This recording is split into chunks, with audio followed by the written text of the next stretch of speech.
Šodien kopā ar Vertikāli turpinām ielūkoties 20. pasaules jauniešu dienās, kas no 16. līdz 21. augustam risinājās Ķelnē, arī Bonnā un Diseldorfā, kopā pulcējot gandrīz 1 miljonu jaunu cilvēku no visas pasaules.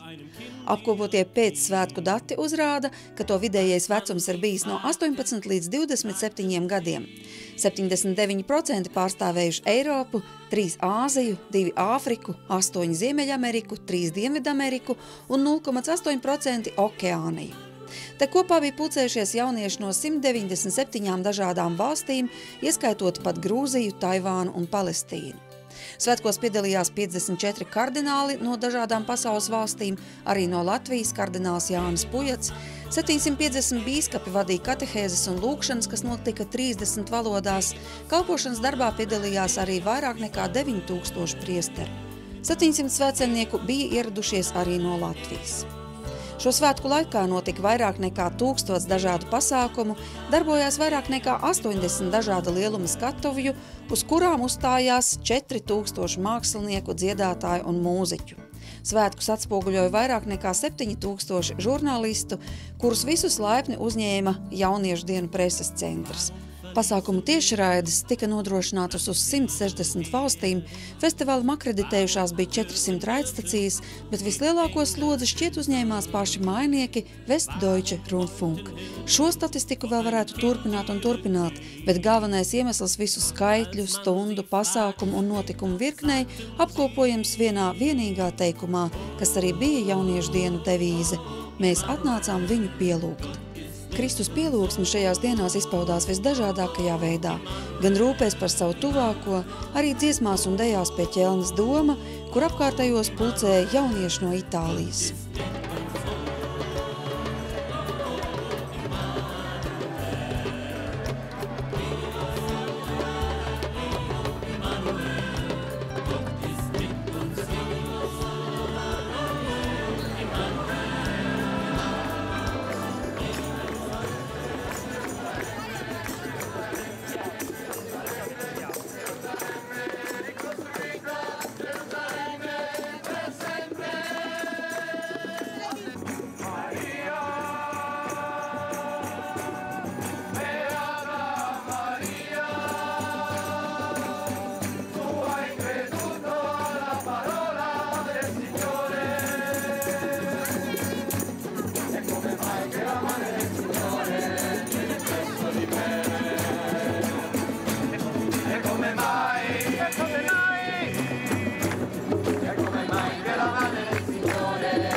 Kamēr daļa no jauniešiem vienojās šai ritmiski temperamentīgajā dejas solī, citi aicināja solidarizēties ar ticīgajiem tajās valstīs, kur joprojām notiek vajāšanas. Sveicināti, vai esat no Ķīnas? Jā, es gan runāju labāk vāciski nekā angliski. Jā, es esmu no Ķīnas. Vai tiešām mūsdienu kristieši Ķīnā ir apspiesti? Jā, ikviena ticība tur tiek apspiesta, vai tie būtu kristieši, vai budisti, vai Falun Gong, vai musulmaņi. Jebkura ticība tiek apspiesta. Vai jūs pats esat Ķīnā bijis? Nē, pats nē, bet mana sieva ir no Ķīnas, un viņas vecāki tur dzīvo. Cilvēki cieš no šo reliģisko vajāšanu dēļ. Un mēs te stāvam ar plakātiem tāpēc, ka lielākā daļa cilvēku no Ķīnas baidās par to runāt. Pat ja viņi atbrauc šeit uz Eiropu un mūs ierauga, viņi labāk nerunā un iet projām, lai nebūtu nepatikšana. Tad, kad viņi atgriezīsies mājās, tā nu tas tiešām ir. Ikviena grupa sevi labprāt reprezentē šeit, īpaši itāļi. Turpat netālu satiekam arī svētceļniekus, kas šurp ieradušies no tik tālas valsts kā Uganda. Uganda, aleluja! Uganda, aleluja! Uganda!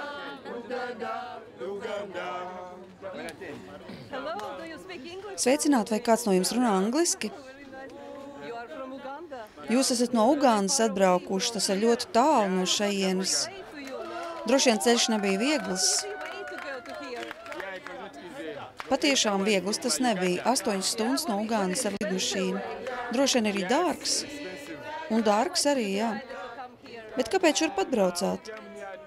Mēs atbraucām, lai svinētu jauniešu dienas un tiktos ar pāvestu. Vai daudz kristiešu ir jūsu zemē? Daudz, 3/4 no visiem iedzīvotājiem ir kristieši. Vai ir viegli būt par kristieti? Mums tas ir viegli būt par kristiešiem, jo lielākā daļa cilvēku ir ticības sirdī, vai tie būtu kristieši vai musulmaņi, tikai reti kurš tiešām tāds, kam nav ticības dievam. Vai nodziedāsiet kaut ko mums?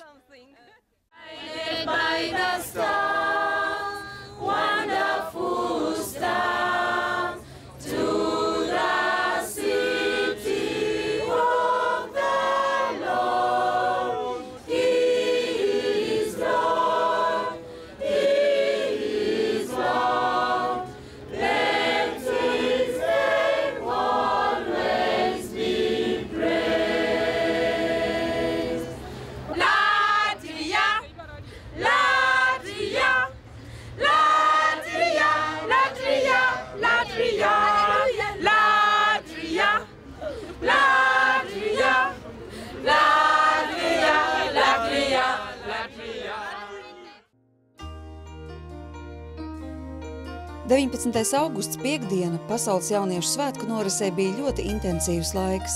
No 2 līdz 6 pēcpusdienā Ķelnē, Bonnā un Diseldorfā notika jauniešu festivāls, piedāvājot tikšanās visdažādākajās interešu grupās, tai skaitā arī plašu koncertu programmu, bet paturēt prātā un sirdī šo pašu, tik vienkāršo, bet reizē arī ietilpīgo teikumu no svētajiem rakstiem, mēs atnācām, lai viņu pielūgtu. Kristus pielūgsme izpaudās visdažādākajā veidā, gan priekpilnās dziesmās, dejās, žestos un skatienos, ko varēja piedzīvot pilsētas ielās, bet ejot dievnamos, tur sastapām jauniešus, kas uz brīdi attālinājušies no skaļā ielu fona, iegrimuši lūgšanā, tādējādi atrodot personisku sastapšanos ar Kristu.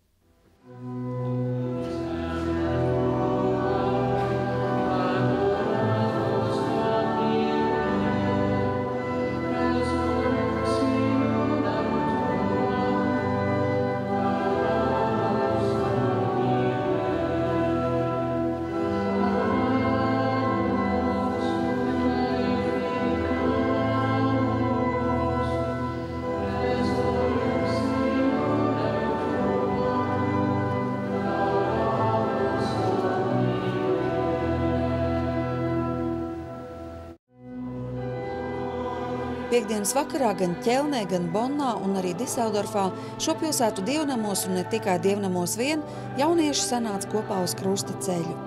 Diseldorfā pilsētas laukumā netālu no mātes Terēzes žēlsirdības māsu Svētā Jāzepa kapeles jaunieši no daudzām pasaules valstīm pulcējās, lai šo krusta ceļu izietu komfortablas piekdienas izklaides baudošās pilsētas ielās. Tā sastapās divas pasaules, viena ar koka krustu, ciešanu un atpestīšanas zīmi rokās, bieži klusējošas lūkšanas traumas nesta virzījās pa Diseldorfas ielām, bet otra vienkārši dzīvojot savu ikdienas nedēļas nogales dzīvi un vēl esot tikai ceļā uz tās lielajiem jautājumiem.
Katrs jaunietis šai krustaceļā ņēma līdzi un nesa arī kādu akmeni, kas simbolizēja katra cilvēka grūtības un smagumu, ar ko sastopamies savā personiskajā dzīvē, un ko noliekot pie Kristus krusta, iespējams piedzīvot pozitīvas pārmaiņas un augšām celšanos.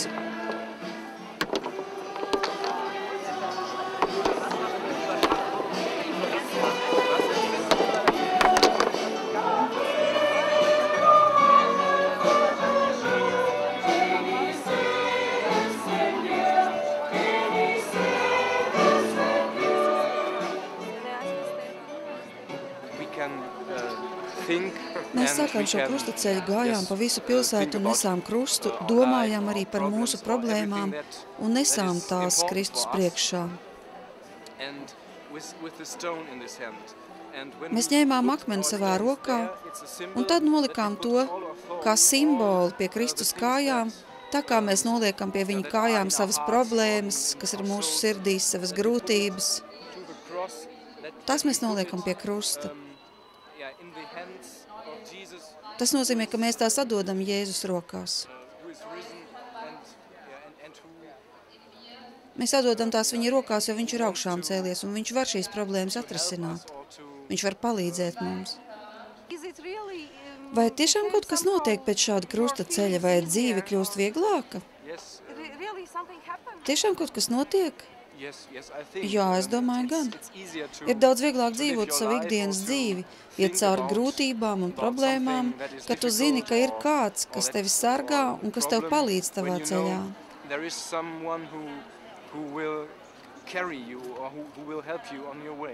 Tad ir daudz vieglāk, jā. Jau vēlā vakar stundā noslēdzas krustaceļa gājiens, pēc kura viena dodas uz savām apmešanās vietām, bet citi vēl turpina vakar sadraudzību. Reinas ūdeņos nemitējas kuģu satiksme, bet tomēr piektdiena jau ir galā, un nākošajās 2 dienās jaunieši, kas līdz šim apdzīvoja Diseldorfu, Bonnu un Ķelni, uzsāks svētceļojumu uz Marienfeldi. Televīzijas operatoriem ar pulkartēm šis ceļš ir īsāks, jo mērojams ar autobusu, bet pārējiem, lai nokļūtu Marienfeldē, kur risināsies gan sestdienas vakar vigīlija, gan svētdienas svētā mise ar pāvesta Benedikta 16. piedalīšanos, šis ceļš 10 kilometru garumā ir jāmēro kājām. Ich will dir danken unter den Völkern, ich will dich loben.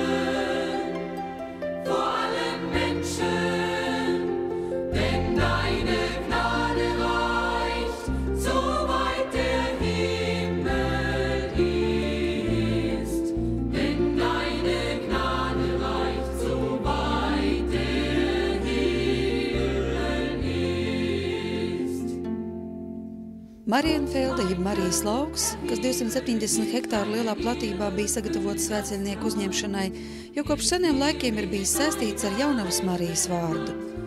1150. gadā tur tika uzcelts cisterciešu klosteris, svētdienās un svētkudienās to apmeklēja ap 5000 svētceļnieku.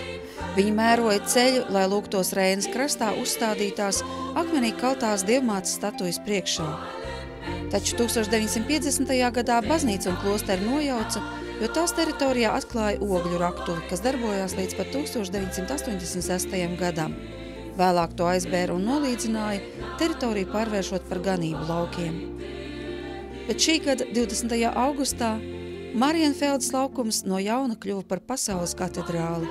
Austrumu daļā novietotās 27 gaismas kolonas simbolizēja Vācijas 27 diecēzes. 8:00 vakarā Marienfeldes laukumā aplausu un sveicienu pavadīts ieradās Romas pāvests Benedikts 16. Vispirms viņš tikās ar vairāk nekā 600 kardināliem un bīskapiem, kuri šajās dienās jauniešiem vadīja katehēzes.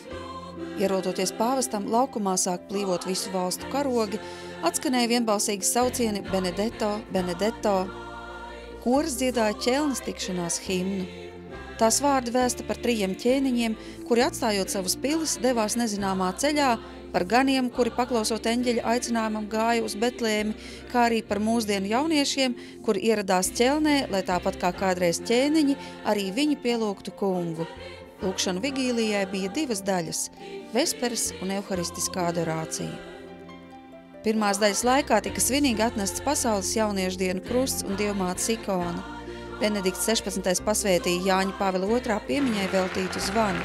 Uz tā rakstīts: Dievs, es slavēju tevi un pateicos tev. Mani pasvētīja pāvests Benedikts 16. Tagad mani sauks par Jāni Pāvilu II. Iešopotā zvana pirmās skaņas saplūda ar jauniešu dziedājumiem un aplausiem.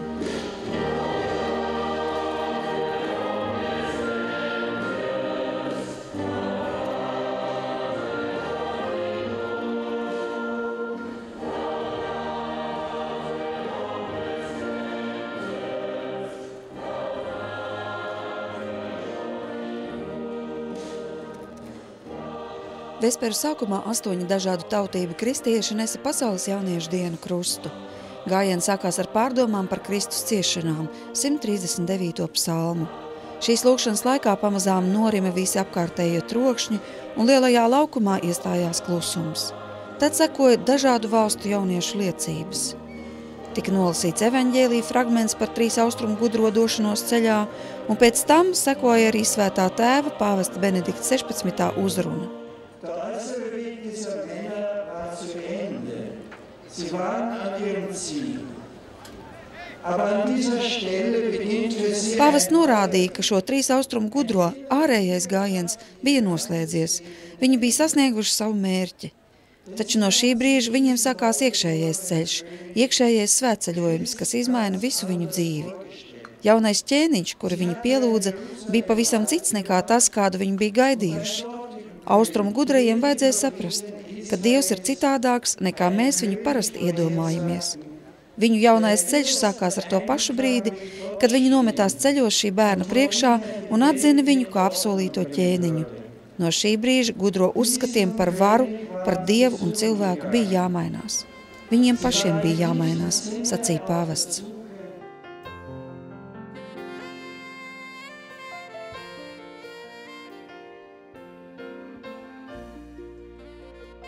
Uzrunas beigās pāvests norādīja, cik svarīgi ir atklāt patieso Dieva attēlu. Šis attēls atklājas Kristuma baznīcā.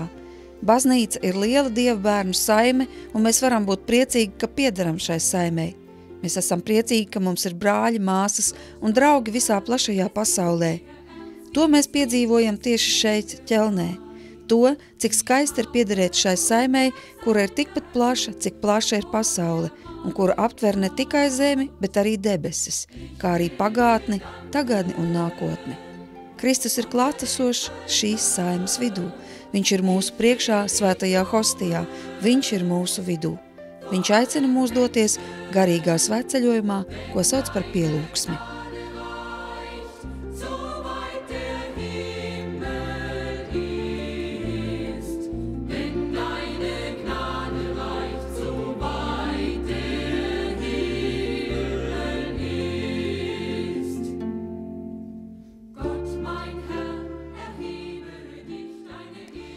Pēc pāvesta sprediķa sākās vesperu 2. daļa, kas veltīta Jaunavas Marijas ticības svētceļojumam.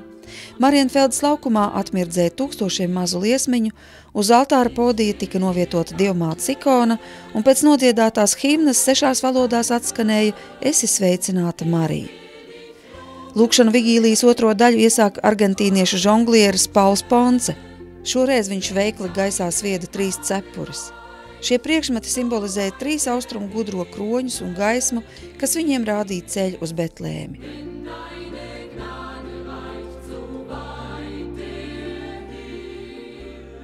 Ar šo priekšnesumu sākās gaismas liturģija. Jaunietis no Svētās zemes un vācu meitene pāvestam Benediktam 16. pasniedz no Betlēmes Kristus dzimšanas grotas atvesto eļļas lampiņu. Uz Vāciju tā atceļoja 2004. gada adventā. Tika atnests un uz altāra nolikts vairāk nekā 7 metrus garš papīra rullis, uz kura jaunieši rakstīja lūkšanas. Pāvests Benedikts 16. deva savu apustulisko svētību. Pēc šīs tikšanās ovācija pavadīts, viņš atstāja Marienfeldes laukumu, lai tur atgrieztos nākošās dienas rītā.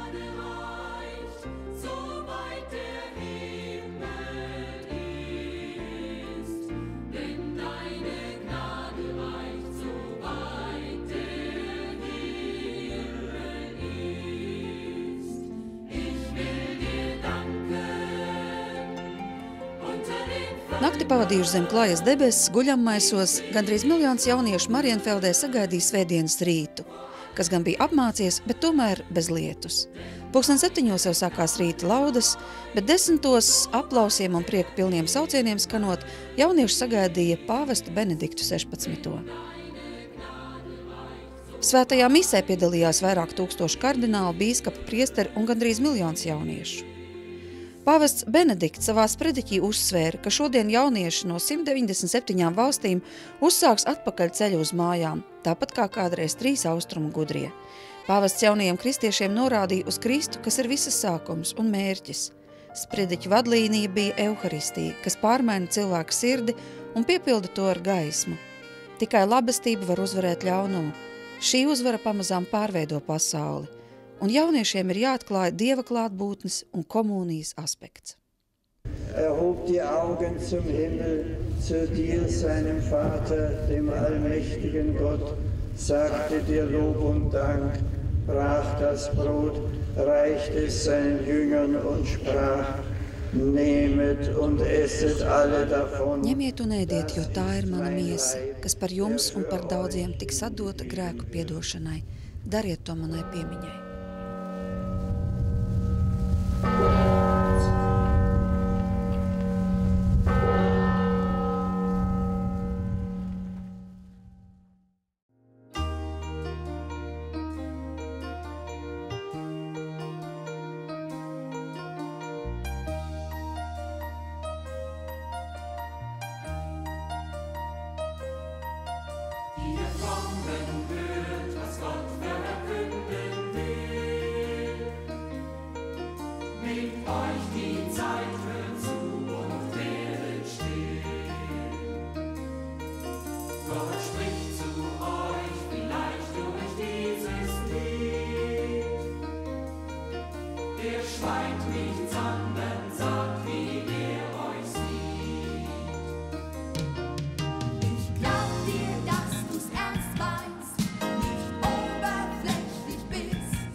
Neļaujieties kārdinājumiem nepiedalīties svētdienas svētajā misē.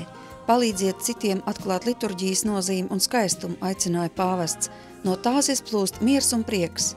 Svētais tēvs norādīja uz nepieciešamību dalīties priekā arī ar citiem, īpaši šodien, kad pasaulē pieaug aizvien lielāka reliģijas vienaldzība. Centīsimies aizvien labāk iepazīt Kristu, lai pārliecinošā veidā varētu vest citus pie viņa. Tādēļ ir jāiemīl svētie raksti, jāpadziļina baznīcas mācība un jāstiprina ticības kopiena, uzsvēra pāvests Benedikts 16. Svētais tēvs dievkalpojuma noslēgumā pateicās visiem svētku rīkotājiem un pašiem jauniešiem par sirsnīgo uzņemšanu, kā arī paziņoja, kura valsts pārņems pasaules jauniešu dienu stafeti. Un 2008. gadā tā būs Sidneja.